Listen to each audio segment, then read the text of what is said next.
अस्सलाम वालेकुम my dear student. उम्मीद है आप सभी खैरियत से होंगे। Now we start to my class. अगर आप JNVU BA Urdu second paper की तैयारी कर रहे हैं तो ये वीडियो आपके लिए बहुत ज़्यादा इंपॉर्टेंट होने वाली है। इससे पहले की जो वीडियो है उसमें मैंने आपको शॉर्ट इंपॉर्टेंट क्वेश्चन बता रखे हैं। अगर आप वो नहीं देखी है तो आप उसको पहले देख लीजिएगा। और ये B और C सेक्शन के जो क्वेश्चन आने वाले हैं उसकी इंपॉर्टेंट क्लास है। तो आज की क्लास आपके लिए बहुत ज़्यादा इंपॉर्टेंट होने वाली है। आप B सेक्शन वाले आप देख लीजिए, मुख्तसर सवालात, इसमें गज़ल की तारीफ़ बयान कीजिए। हमेशा ये क्वेश्चन तो आता ही है। और गज़ल की तारीफ़ मतलब गज़ल जैसे उर्दू ज़बान का मकबूल तरीन सिन्फ़ रही है, अब इसे है ना, ये इसकी इब्तिदा कैसे हुई, कैसे ये वर्ड बना, वो सारी डेफिनेशंस के बारे में इसमें बताना है।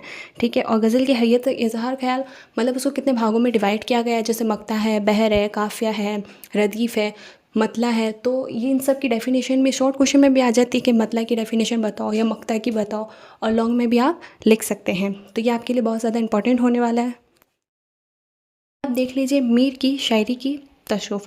मतलब मीर की शायरी ख़ास मौजू सूफियाना मज़ामीन का बयान भी है। मतलब मीर ने जो शायरियाँ लिखी है उनकी क्या इंपॉर्टेंस है, क्या खसूसियात हैं, उन्होंने किस तरह की मीर ने शायरियाँ लिखी है और वो कितनी मकबूल रही हैं उर्दू के अंदर, और उर्दू पर उसके क्या असरात मुरतब हुए हैं। तो ये सारी चीज़ें आपको इसमें बतानी है। थर्ड आ जाइए आप, फ़ैज़ अहमद फ़ैज़ की गज़ल गोई का जायज़ा। मतलब फ़ैज़ ने जो गज़लें लिखी हैं उनके बारे में बताना। तो उससे पहले हम थोड़ा फ़ैज़ के बारे में बता देंगे कि एक बहुत बड़े शायर थे, फिर उन्होंने नज़्में ज़्यादा और गज़लें कम कही हैं, लेकिन उसके बावजूद भी उनका नाम हमेशा मुमताज़ रहेगा।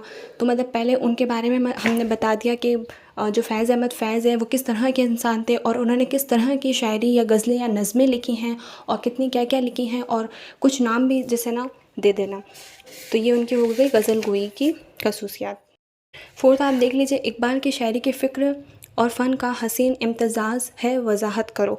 मतलब ये है कि इकबाल के बारे में बताना है कि इकबाल ने किस तरह की शायरी लिखी है और उनकी शायरी के अंदर कैसा कैसा फ़न मिलता है। जैसे इकबाल हमारी ज़बान के मुफ़क्किर शायर हैं उर्दू अदब में। इनका नाम मतलब उनके पहले हमने अच्छा ही उनके बारे में बता दिया कि वो कुछ तरह के इंसान थे, फिर उन्होंने किस तरह का लिखा।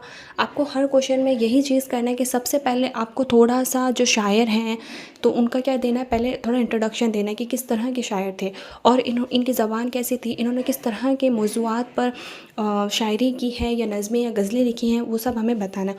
और फिर हम इनके मेन टॉपिक को बता देंगे। क्वेश्चन हो जाएगा नज़्म किसान का मरकज़ी ख़याल। मतलब एक चैप्टर है किसान, ठीक है, ये एक नज़्म है किसान के बारे में। तो इसमें आपको किसान की पूरी ज़िंदगी के बारे में बताना है। और किसने लिखी, जैसे अब किसान लिखी है तो जोश की नज़्म है, ठीक है। और उन्होंने किसानों के जो है फ़िक्र करते हुए उनके बारे में लिखा है कि किसानों को कितनी मेहनत करनी पड़ती है, इतनी मेहनत करने के बाद में भी उनको वो चीज़ें नहीं मिलती है, जो उतना दाम उनकी फ़सलों का नहीं मिलता है जो कि मिलना चाहिए। तो इन पे मतलब थोड़ा सा उन्होंने अपने बहुत हार्ट फीलिंग के बारे में उन्होंने बताया है, किसानों के बारे में जो वो सोचते थे। तो ये भी आपके लिए बहुत ज़्यादा इंपॉर्टेंट होने वाला है, ठीक है। तो अब हम आगे बढ़ते हैं तशरीक़ गज़लियात। तशरीक़ वाली जो है ना, इस सेक्शन को भी आप एक बार पढ़ लेना। इसमें सबसे ज़्यादा इंपॉर्टेंट एक तो है मीर तकी मीर की गज़ल, ठीक है। इसमें आप है ना थोड़ा बहुत अगर शेर लिखते हैं ना तो उससे क्या होता है, प्लस पॉइंट आपको मिलते हैं। तो शेर लिखना, it is a good impression to your copy. तो ये आपके लिए भी ज़्यादा अच्छा हो जाता है। फिर हमने क्या करा कि मीर तकी मीर के बारे में पहले तो आप बता दो कि क्या क्या इन्होंने गज़लें लिखी हैं, और फिर इनकी गज़ल का कोई एक दो शेर भी लिख लीजिए, फिर उसके बारे में बता दीजिए। फिर इंपॉर्टेंट आप देख लीजिए असदुल्ला खां गालिब, ये भी बहुत ज़्यादा इंपॉर्टेंट है, ठीक है। तो आप इनके बारे में भी सेम चीज़ें ही हैं, इनके एक दो शेर आप याद कर लीजिएगा, ठीक है। और इनकी डेफिनेशन के किस तरह की लिखी हैं, और मतला इनका कैसा होता है, मक्ता कैसा होता है, किन किन चीज़ों का इन्होंने इस्तेमाल किया है, और ज़्यादातर कौन कौन सी किस किस सबाजी मज़ाइल पर लिखे हैं, या मौज़ूआती या जदीद पसंद की, मतलब किस तरह के इन्होंने मौज़ूआत को अपने कलम बनाया है और किन चीज़ों पर इन्होंने लिखी हैं, वो सारी चीज़ें। और हर शायर के, ठीक है, हर शायर के एक तो आपको मजमूए और एक आपको इन्होंने क्या क्या गज़लें या नज़में लिखी हैं उनके नाम आप ज़रूर याद कर लेना। इससे भी बहुत अच्छा कॉपी के अंदर इंप्रेशन पड़ता है। इससे इम्पॉर्टेंट आपका है फ़ैज़ अहमद फ़ैज़, ये भी बहुत ज़्यादा इंपॉर्टेंट है, आप इसको भी एक बार कवर कर लेना। इनके भी है ना तशरीक़ के बारे में बता देना, इनके जो शेर हैं मकबूल तरीन शेर हैं, शेर उनको बता। अब हम आगे बढ़ते हैं तफसीली सवालात। तफसीली सवालात में मोस्ट इम्पॉर्टेंट क्वेश्चन शॉर्ट में आप देख लो, A section, B section, C section, हर सेक्शन के अंदर गज़ल वाला वर्ड आ सकता है, क्योंकि गज़ल है ही इतनी बड़ी और गज़ल के इतने सारे पार्ट हैं कि वो शॉर्ट में भी पूछे जा सकते हैं और लॉन्ग में भी पूछे जा सकते हैं। और सबसे बड़ा एक अच्छा आइडिया मैं आपको देती हूँ कि गज़ल का जो लॉन्ग क्वेश्चन है ना, आप उसको कंप्लीट कर लो। क्या होता है कि अगर आप लॉन्ग क्वेश्चन एक कंप्लीट कर लोगे ना, उससे अगर जो छोटे सवाल बनेंगे वो भी आपको ईज़िली आ जाएंगे, बी और सी सेक्शन वाले भी बनेंगे तो वो भी आप इजीली कर सकते हैं। तो गज़ल की तारीफ़ करते हुए इसके आगाज़ और इर्तिका पर रोशनी डालें। गज़ल मतलब कैसे बना, किस लफ्ज़ का शब्द है ये, और गज़ल के आगाज़ कैसे हुआ था, इसके शायर कौन कौन से हैं और मकबूल तरीन गज़लें कौन कौन सी, ये सारी चीज़ें आपको बतानी है। नेक्स्ट इंपॉर्टेंट आपके लिए होने वाला है जदीद नज़्म का आगाज़ और इर्तिका। जदीद नज़्म के बारे में आपने बताना है। जदीद नज़्म में कुछ खसूसियात भी हैं और कुछ इसके चंद खामियां भी हैं, लेकिन उसके बाद में भी जदीद नज़्म ने उर्दू अदब को एक नई वशात अता की थी। ठीक है, इसने शायरों को नए मौज़ूआत, नए अंदाज़े बयान और आज़ाद इजहार का मौका दिया था। तो ये भी इम्पॉर्टेंट है आपके लिए, तो आप इसको भी एक बार अच्छे से कवर कर लीजिएगा। आगे देखिए, मीर तकी मीर की गज़ल गोई का जायज़ा। मीर तकी मीर ये भी लॉन्ग क्वेश्चन में भी है और शॉर्ट क्वेश्चन में भी है, तो इसको भी आप अच्छे से। फैज़ अहमद फैज़ की गज़ल गोई, ये भी बहुत ज़्यादा इंपॉर्टेंट है, लॉन्ग क्वेश्चन में भी आ सकते हैं कि इन्होंने किस तरह के जैसे इन्होंने गम जान से गम रोज़गार पर लिखी हैं, इंसानी ज़िंदगी के बारे में इन्होंने बताया है। देख लीजिए, नज़ीर अकबर आबादी की शायरी का जायज़ा। पहले हमने नज़ीर अकबर आबादी के बारे में थोड़ा कुछ बताना है, फिर उनके नज़्म निगारी के बारे में बताना है कि किस तरह से उन्होंने लिखी है, कैसी ज़बान है उनकी और लोगों के दिल पर उसका क्या असर होता है ये। फिर सबसे इम्पोर्टेंट इकबाल की नज़्म निगारी का जायज़ा।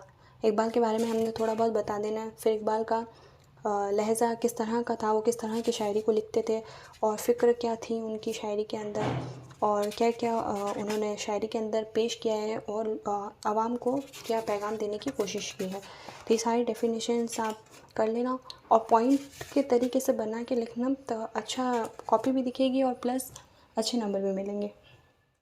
फिर असनाफ़ शायरी में आप देख लीजिए, इम्पोर्टेंट है आपका गज़ल, ये तो हर में आ ही रहा है तो इसको तो डेफिनेटली कर ही लेना। नेक्स्ट है मरसिया। मरसिया भी बहुत ज़्यादा इम्पॉर्टेंट है आपके लिए कि मरसिया इस नज़्म को कहते हैं जिसमें किसी की वफ़ात पर इज़हार गम के लिए कही जाए। मतलब गज़ल तो महबूब पर की जाती है और मरसिया ये होता है कि जिसमें दुख की बात होती है, जैसे कोई बहुत बड़ी परेशानी आ जाना या ज़्यादा तौर पर किसी की वफ़ात हो जाना, किसी की वफ़ात हो जाने के बाद पर अपने गम का। मसनवी उस सिर्फ़ सुकन को कहते हैं जिसमें कोई किस्सा या कोई वाक़या तसलसल के साथ बयान किया गया हो। इसके काफ़िया और रदीफ़ हर शेर के मुख्तलिफ़ होते हैं। इसमें अशआर की हद मुकर्रर नहीं होती है, मतलब कंटिन्यू वो चलती रहती है और उसके कोई भी मुकर्रर नहीं है कि इसमें इतने ही बंद होने चाहिए या इतने ही शेर होने चाहिए, ज़रूरी नहीं है। अब इसकी तारीफ़ बतानी है कि तारीफ़ क्या क्या है, मदा असल किस्सा क्या क्या है, तो ये सारी चीज़ें आपको बतानी है। और नेक्स्ट इम्पॉर्टेंट है आपके लिए उर्दू शायरी की असनाफ़ में नज़्म का बड़ा अहम मुकाम है। नज़्म भी ज़्यादा इम्पॉर्टेंट है, शॉर्ट में भी आ सकता है और बी सेक्शन में भी आ सकता है। आपके बाद आपको जब भी थोड़ा बहुत भी अगर टाइम मिले तो आप सनाए बदाए वाले जो हिस्सा है इसको भी एक बार जस्ट टू रीड कर लेना अच्छे तरीके से, ताकि याद करने की ज़रूरत ना पड़े। उसके बाद में आपने देखे होंगे पीछे आपके मॉडल पेपर्स दे रखे हैं, है ना, तो एक दो बार नज़र बार उसको भी कर लेना मॉडल पेपर को। और जो मैंने इंपॉर्टेंट क्वेश्चन बताए हैं ना, उनको तो आपको डेफिनेटली पढ़ के जानना ही है। ठीक है, अच्छे तरीके से पढ़ लेना। कोशिश की है कि सिर्फ इम्पॉर्टेंट जो अभी के, क्योंकि वक्त कम है हमारे पास, इसलिए जो इम्पोर्टेंट थे मैंने वो बता दिया। अच्छे से तैयारी करना, खूब अच्छे से जाके पेपर दे के आना, पैनिक होने की कोई ज़रूरत नहीं है। अपना बेस्ट पेपर दे के आना, हैंड राइटिंग अच्छी रखना, कुछ भी एकदम एग्जैक्ट, जैसे कि अगर आप मजमूए का नाम लिखते हो या शायरी का नाम लिखते हो या कोई फेमस गज़ल का नाम लिखते हो तो आप उसको थोड़ा ब्लैक लाइन से ना हाईलाइट कर देना, जैसे ब्लैक अंडरलाइन उसके नीचे कर देना, है ना, या ब्लैक पेन से लिख लेना, तो वो ज़्यादा इंप्रेशन उसका अच्छा पड़ता है। और कॉपी को एकदम साफ़ रखना। तो ये उम्मीद है कि आपके लिए वीडियो हेल्पफुल रही हो and best of luck to all student जितने भी JNVU की BA सेकेंड सेमेस्टर के पेपर की तैयारी कर रहे हैं, उन सभी स्टूडेंट को मेरी तरफ से बेस्ट ऑफ लक, बेस्ट अपना देख कर आना। And thank you for watching this video. Share, subscribe and like my YouTube channel. और अगर वीडियो अच्छी लगी हो तो लाइक करना, अपने दोस्तों को आगे शेयर करना, ताकि उन्हें भी अगर इस मसले का हल उन्हें मिल जाए, और अगर वो भी ऐसे कुछ सर्च कर रहे हो तो उन्हें ये वीडियो मिल जाएगी, तो उनके लिए काफ़ी हेल्पफुल रहेगी। तो सदका इजारे के लिए से ही कर दीजिएगा, ठीक है। तो उम्मीद है आप सबको पसंद आई होगी और आपके लिए हेल्पफुल रही होगी। And best of luck to all student.